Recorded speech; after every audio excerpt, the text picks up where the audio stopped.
మనం వచ్చాం, కానీ వచ్చిన మనం నీటి మీద నూనె వెలుగులా ఉండొద్దు. నీటి మీద నూనె వెలుగులా ఉండొద్దు. ఒక బిందెడు నీళ్ళలో ఏంటి ఒక బాటిల్ నూనె పోసిన ఆ నూనె లోపలికి వెళ్ళదు. అలాగే ఉంది మన జీవితాలు. మన భక్తి ఎలా ఉంది అంటే, ఎక్కడ చూసినా అవసరానికి తప్ప, కష్టం వచ్చిందా దేవుని ఆరాధిస్తాం, ప్రభువాలను కాపాడని ప్రార్థన చేస్తాం. ఒకవేళ కాపాడని అనుకోండి, మళ్ళీ కాసేపటికి దేవుడు లేడు కదా, నేనే ఉన్నాను అనుకుంటాడు, నేనే పెద్ద దెయ్యాన్ని అనుకుంటాడు, ప్రియమైన నేనే దేవుడు అని చెప్పుకుంటాడు. ప్రియమైన దేవుని బట్టి ఒకసారి ఆలోచించండి, మనం ఎలా ఉండాలంటే, ఆయన రక్షించాలి అంటే సంపూర్ణమైన భక్తి కలిగి ఉండాలట. సంపూర్ణమైన భక్తి కలిగి ఉండాలి. ఏ భక్తి అంటే ఏం భక్తి? సంపూర్ణమైన భక్తి కదా. పెట్టేవాడు పెట్టాలి, పెడితే కడపనిలో పెట్టాలి. ఏదో పెట్టాములే, నేను కూడా అన్నదానం చేశాను అని అనుకుంటే లాభం లేదు కదా. అమ్మ వీడి ఇంతకన్నా తింటుండే నాకేమన్నా ఉంటుందా ఉండదా అనుకుంటే మాత్రం వాడికి పెట్టింది కూడా కదా. మనం పెట్టేది కూడా సంపూర్ణమై ఉండాలి. అందుకని అంటున్నా, దేవుని ఆరాధించేటప్పుడు మనం కూడా ఎలా ఉండాలంటే, గంట మోగిందంటే గుండెలో రైళ్లు పరిగెట్టాలి. హల్లెలూయా. అమ్మా వస్తారా, రెడీ టైం అయింది, గుడికి వస్తారా అలా ఫోన్ చేసినట్టు ఉండొద్దు మన భక్తి. ఏంటి మన భక్తి ఎలా ఉంటుందంటే, దేవుడు వచ్చేస్తున్నాడు అని గంట మోగితే, కడుపురం మోగితే వచ్చినాక చూద్దామని అనుకున్నారు. వాళ్ళు ఏమన్నారు బైబిల్లో? వాళ్ళు ఏమన్నారు? వాళ్ళకి ఏం పేరు ఇచ్చాడు బైబిల్లో? బుద్ధి లేని కన్యక. బుద్ధి లేని కదా. బుద్ధి కలిగిన కన్యక ఎలా ఉంటుందంటే, పెండ్లి కుమారుడు వస్తాడని విన్న వార్త విన్న దగ్గర నుండి ఏం చేస్తాడు కదా, తమ దివిటీలను మీద నీ హృదయాన్ని సిద్ధపరచుకోవాలి కదా. అప్పుడప్పుడు నేను ఇంట్లో చెప్తాను, అమ్మ ఏమైనా ఊడ్చేది ఉంటే తోమేది ఉంటే తర్వాత వచ్చి తోముకుందాం. మొదట ఏం చేయాలి? నన్ను ఎవడైనా ప్రేమించిన ఎడల వాడి తల్లినైనను, వాడి తండ్రినైనను, వాడి అన్న తమ్ముడినైనను, అక్క చెల్లెనైనను విడిచి నన్ను వెంబడింపకపోతే వాడు నా శిష్యుడు. నాకు అదే భయం. 9 అయిందంటే ఇంట్లో ఎంత అడావుడు చేస్తుంటాను, ఎంత కంగారు పెడుతుంటాను. ఆ కంగారులో పాపం చేయవలసినవి చేయక ఎన్నో చేసేస్తుంటాను.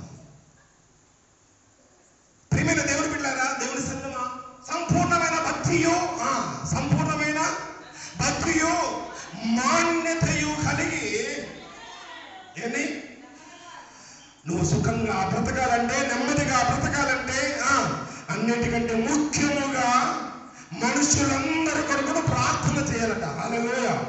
ఏం చేయాలట? మొదట వచ్చేసరికి అయ్యగారు వాకింగ్ చెప్పి 1 గంట అయింది. 1 గంటకు నుండి ఇంటికి వచ్చేసరికి నాకు కళ్ళు తిరుగుతాయి, షుగర్ బీపీ ఉంది కనుక ముందే biryani, mutton biryani, chicken biryani, prawns వండుకొని పోదామంటే ఈ లోపల అసలు ఆయన పెళ్లి కొడుకు వచ్చేస్తాడు.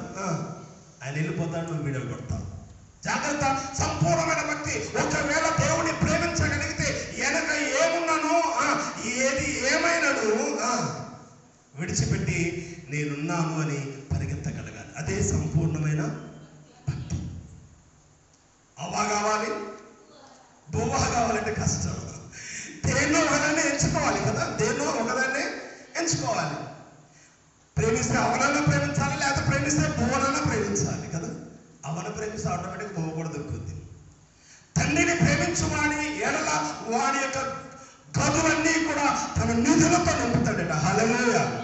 దేవుని నువ్వు సంపూర్ణంగా ప్రేమించగలిగితే ఏంటి, యాజకుడి మాట విన్నటువంటి ఒక బీద విధవరాలు, ఆ బీద విధవరాలు, అమ్మా నాకు ఆకలి వేస్తుంది, ఏమైనా ఉంటే ఒక అప్పము చేసి పెట్టు అంటే, అయ్యా నాకున్నది ఒక చిన్న రొట్టె ముక్క అప్పం ఉంది, ఇది తిని కొంత పిండి కొంత నూనె ఉంది, ఆ నూనెతో ఈ అప్పం చేసుకోవడానికి, పిండితో అప్పం చేసుకోవడానికి కట్టెలేరుకోవడానికి వచ్చాను.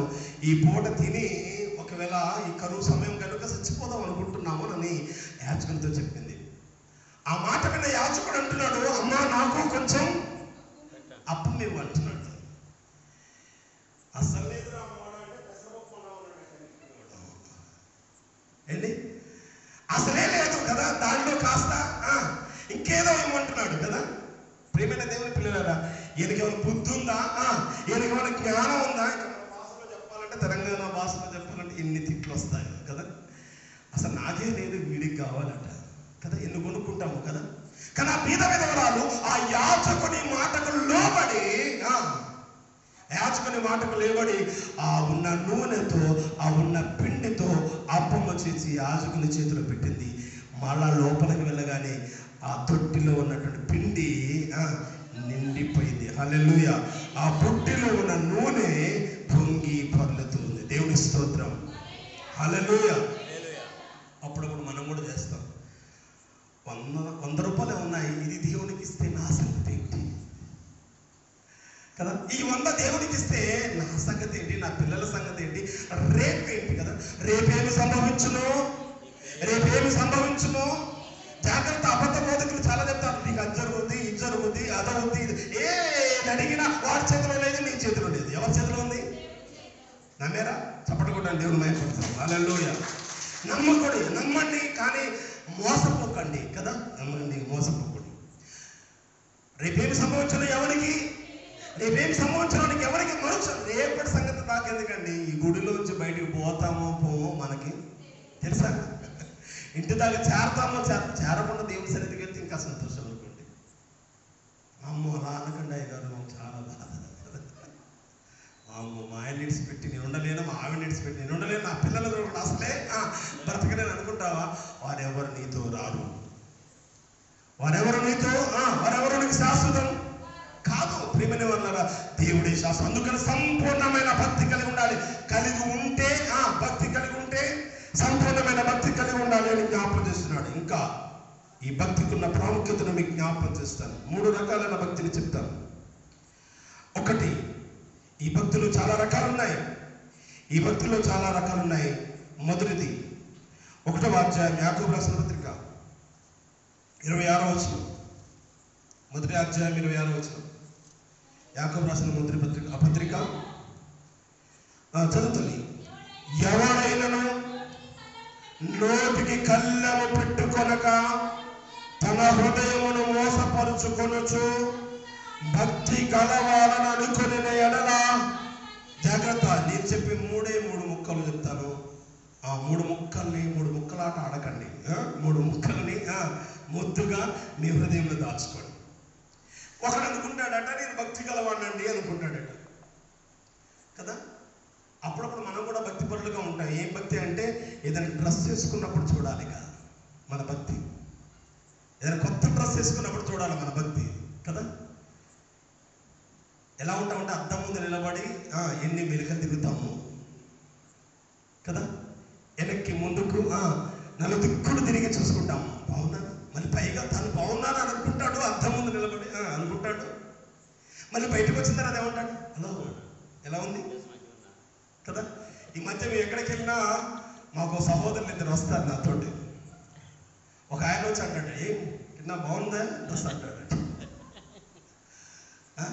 నిన్నే కొన్నాను అంటాడట. నిన్న కొన్నంటే మొన్న కొంటే వేసుకున్నది డ్రెస్సే కదా కదా. ఏమంటామంటే, మనం అందరం చేసేటువంటి పని అదే. మనం ఆనందిస్తాము, ఆనందంలో ఇంకొకటి పొగడ్తలు కోరుకుంటాం కదా. జాగ్రత్త, పొగడ్తలకు పొంగిపోకు, దీపాలైపోతాం కదా. ఎదుటివాడు నిన్ను పొగుడుతున్నాడంటే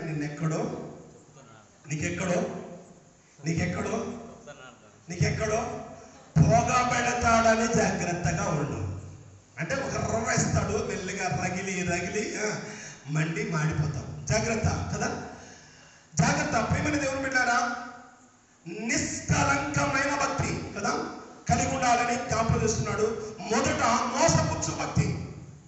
ఏంటి మోసపోతావా భక్తి వలన?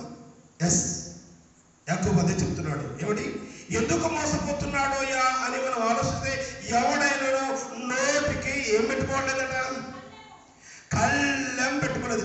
కొంతమంది ఉంటారు, ఇక ఆగయ్యా అంటే.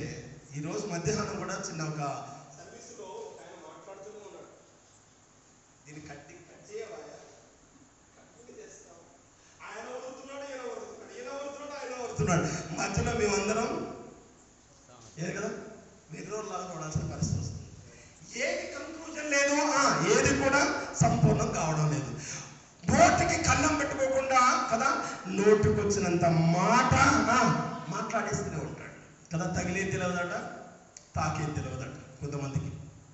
జాగ్రత్త, నువ్వు సంపూర్ణమైన భక్తి కలిగినటువంటి వాడుగా ఉన్నావంటే నువ్వు ఎలా ఉండాలంటే మౌని అయి ఉండాలి. చాలాసార్లు చెప్తుంటాను నేను, ఎదుటి వాడు ఏదైనా మాట్లాడుతుంటే మనం ఏం చేయాలంటున్నాడు, జాగ్రత్తగా వినాలట. మొదట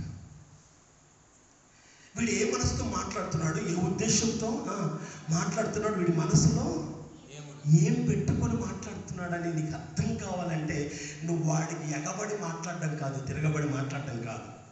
కొంతమంది మాట్లాడుతుంటే నేను చెప్పేది విను, నేను చెప్పేది పాప వీడు చెప్పేది వాడు వింటూ వాడు చెప్పేది. కారణం ఏంటి అంటే వాడికి వినే మైండ్ లేదు కదా, వాడికి వినే మైండ్ లేదు, అర్థం చేసుకునే జ్ఞానం అంతకంటే. కాబట్టి ఏం చేయాలట, ఎవరైనాను నోటికి కళ్ళెమ పెట్టుకొనక, అంటే నోటికి ఏం చేయాలట, కళ్ళెమ అంటే కంట్రోల్ ఉండాలట. చాలా డేంజర్, జాగ్రత్త. ఎప్పుడైనా వీలైతే నాలుగు గురించి చెప్తాను. ప్రేమిన వల్ల నోటికి కళ్ళెమ పెట్టుకొనక అంటే కంట్రోల్ లేకుండా తన హృదయమును మోసపరుచుకుంటూ, ఎవరు మోసపరుచుకుంటాడట, కళ్ళెం పెట్టుకున్న వాడు దేన్ని మోసపరుచుకుంటాడట, తన హృదయాన్ని మోసపరుచుకుంటాడట కదా. దేన్నైనా వెనక తీసుకొచ్చాము కానీ జాగ్రత్త.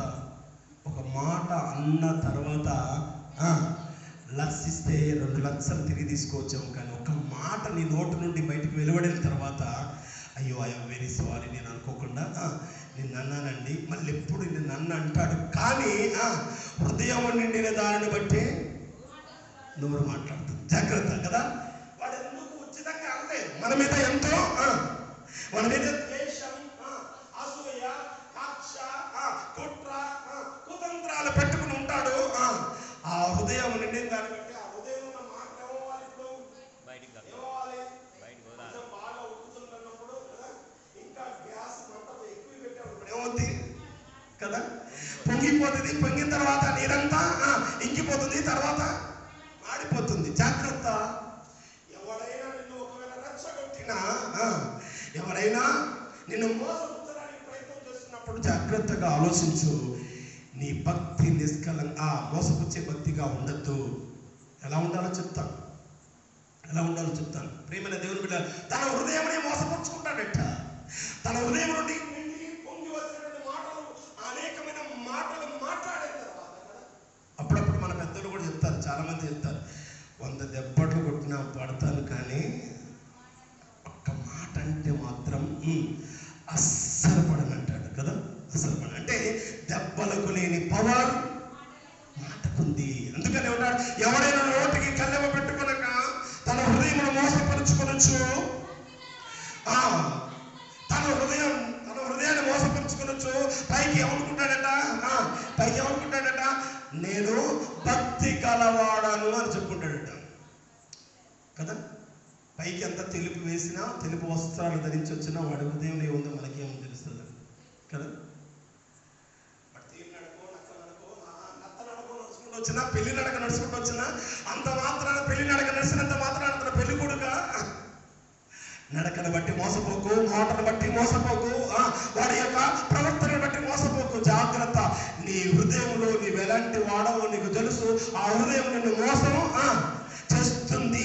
నేను అబద్ధం మాట్లాడుతున్నాను అతనికి తెలుసు కనుక ఈ భక్తిని ఏమన్నారంటే, ఈ భక్తి మోసపుచ్చు భక్తి.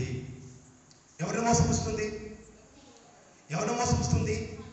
ఎదుటి వాడిని మోసపోయేది తర్వాత సంగతి అండి. మొదట ఎవడు మోసపోతాడు కదా. అబద్ధాల కోరి మనం అబద్ధాల కోరి మనమే మోసపోతాం. జాగ్రత్త. మనని మోసపుచ్చుకునే భక్తి కదా. పైకి ప్రభువా అందరూ ప్రార్థన చేసినప్పుడు నేను కూడా ప్రార్థన చేస్తాను కదా.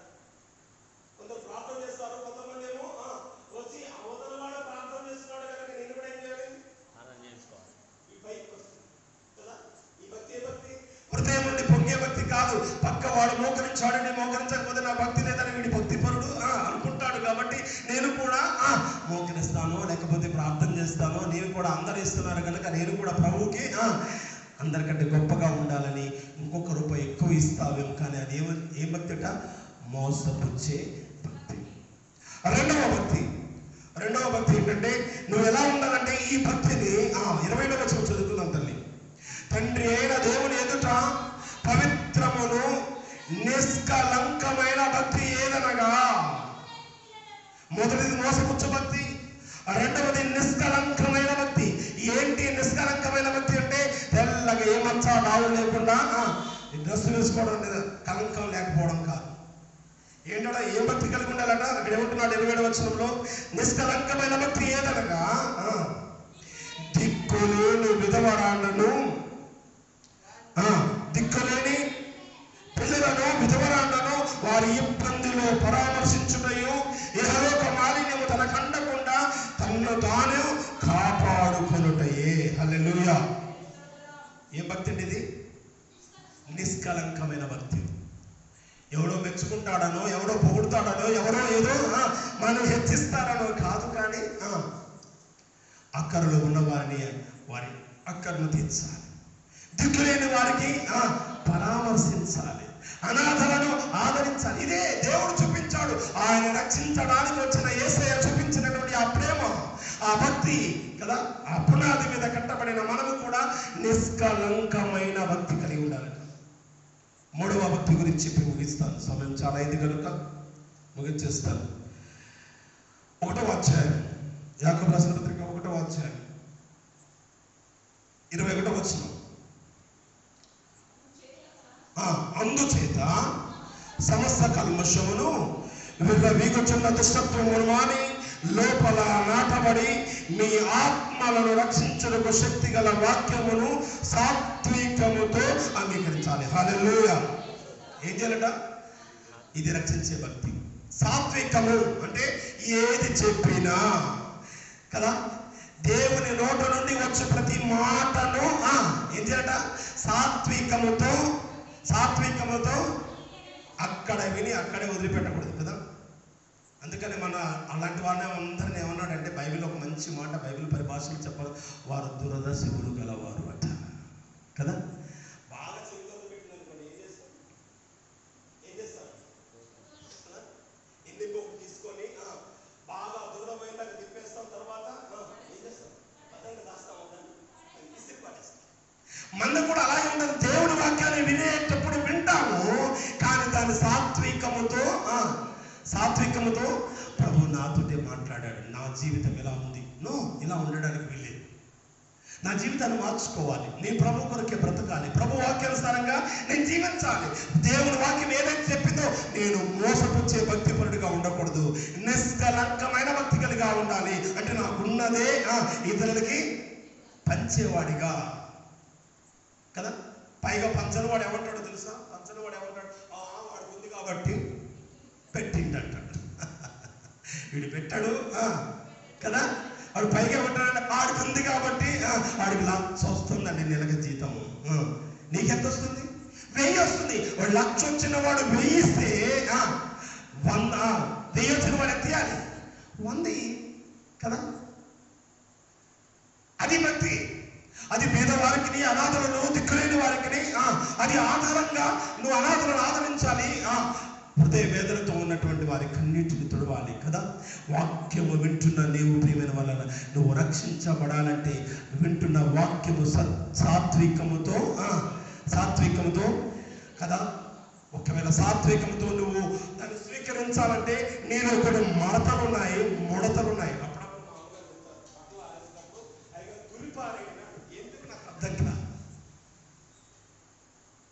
బాగా తులిపారేటట్టు ఎందుకు తెలుసా?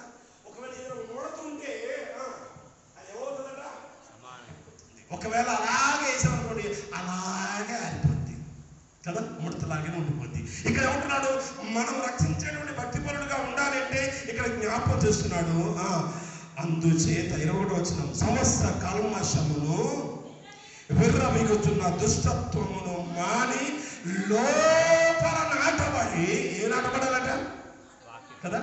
విత్తనాలన్నీ మొలుస్తాయి కదా. రాతి నేల మీద పడిన విత్తనం మొలుస్తుంది, గచ్చ పొదల్లో పడిన విత్తనం మొలుస్తుంది, మంచి లోతుగా దుక్కిలో పడిన విత్తనం కూడా మొలుస్తుంది. ఏది పర్మనెంట్గా ఉంటుంది? పైన పడిన విత్తనాలు ఏవి ఒకవేళ మొలిసినా అవి వారి వేరు లోపలికి పోనందువలన అవి చచ్చిపోతాయి. సూర్యకిరణాలు పడగానే అవి వాడిపోతాయి, రాలిపోతాయి. ప్రియమైన దేవుని బిడ్డలారా,